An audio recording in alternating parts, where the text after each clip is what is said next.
Jerry rig me everything kind of video, and this is not my 15 Pro Max. This is the 14 Pro, which actually survived an air crash.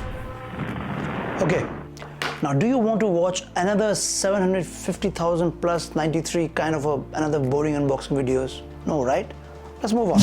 15 things, features, settings that you probably know or you should know about the new 15 Pro and 15 Pro Max. Let's begin.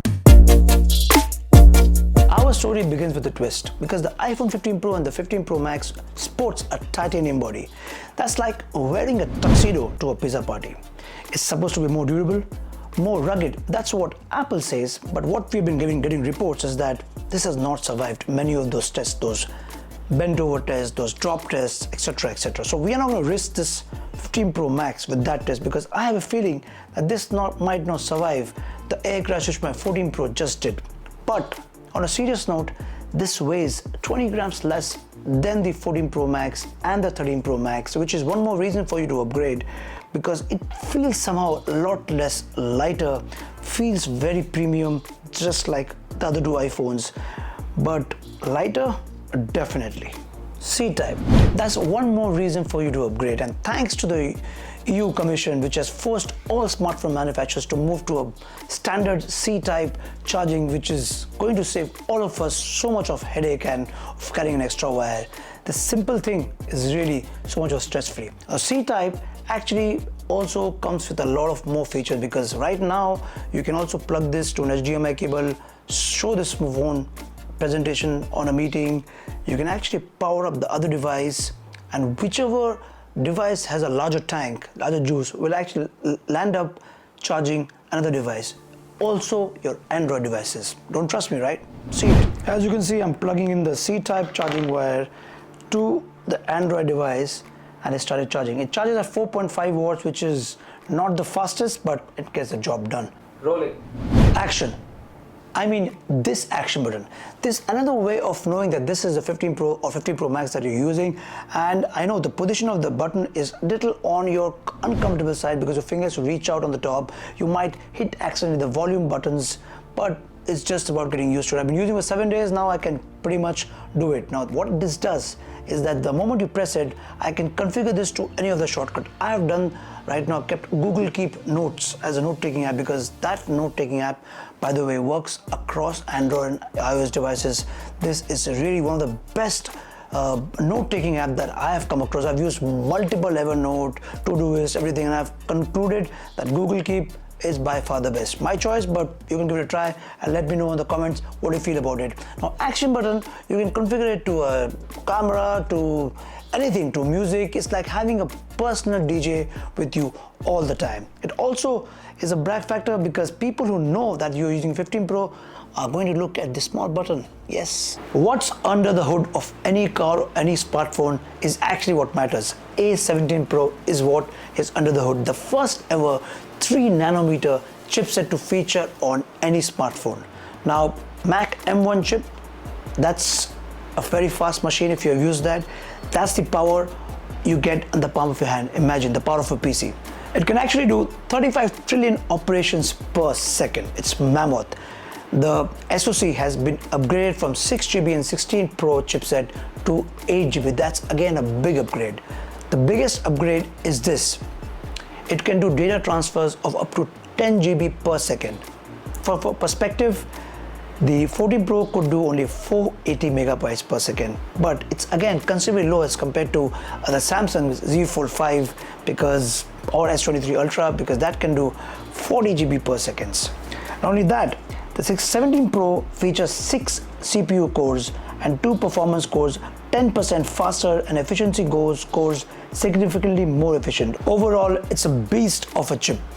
It's the uncle chip of the chips. You know, one more feature why you should probably upgrade to the 15 Pro, and if you're in the business of truck driving, car driving, construction, DJ, or anything which has a lot of background noise around you, then this is what will really sort you out. Now what it does is basically, when you make a phone call, you have an option to go and blur the background sound. The person in front of you doesn't hear anything. The moment you make a call right now, from the top down you can do an approach like this, and you can go to this feature here called mic mode.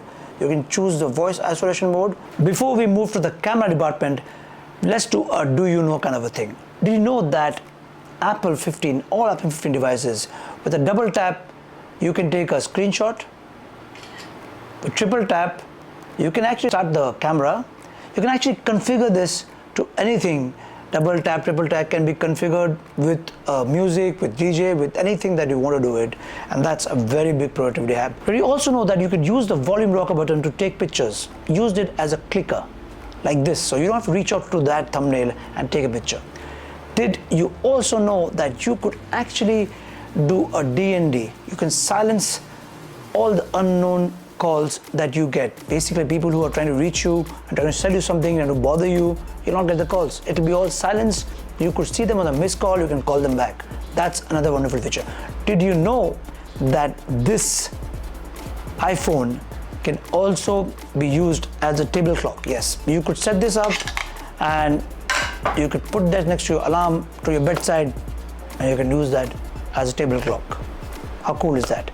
Did you know that the 15 Pro Max can now take 5x telephoto images without losing much of the details? It also has a very nice stability on video recording, especially when you're moving around or taking some car shots. Did you also know the camera department has actually got incremental many changes, including portrait mode, etc., which overall increases the quality of the images that you ever take? Let's check it out.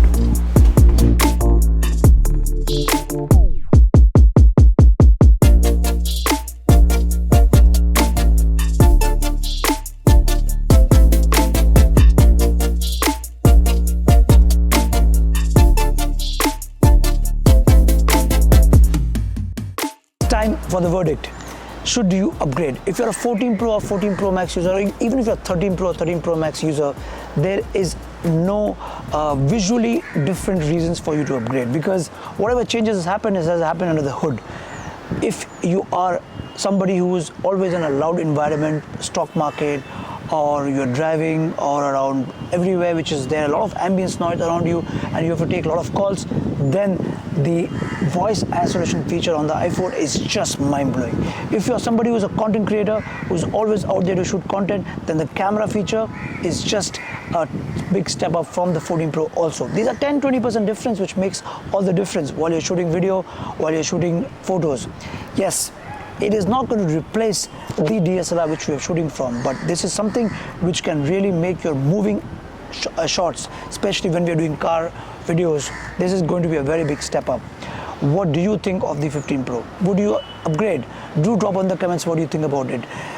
If you're an Android user, are you willing to switch to the other side, or are you going to wait for maybe the Samsung S24 Ultra, which is around the corner? But if you are somebody who is going to buy into the Apple ecosystem all by new, then this is that perfect iPhone. Over the years, it has made all that changes, just like maybe a Lamborghini Huracan, because the shape and design will be reminiscent of all its previous years, but every year it has gone that change. So a Huracan lover, when he sees the car, he understands that it's an Huracan. And at the same time, he would see something new in this. His eyes will always be trying to catch those new things. And for example, the shape is not the same. The case of a 13 Pro Max will not fit into this. The cameras has been little changes. These are very cosmetic changes. The action button is again a big step up. What is your favorite feature? What feature do you think the 15 Pro should have been better to make it the best iPhone ever? We think that this is a very good step, and Apple, without changing everything, has changed a lot of things. We'll wait for the 16 Pro to come, and we'll wait for a foldable iPhone to come. That would be a really game changer, and my eyes will be all waiting for that. Until that happens, you please take care. Drop on the comments as much as you can, whatever feature you thought, because it's by engaging two-way, then we can improve our game, just like how the Apple did.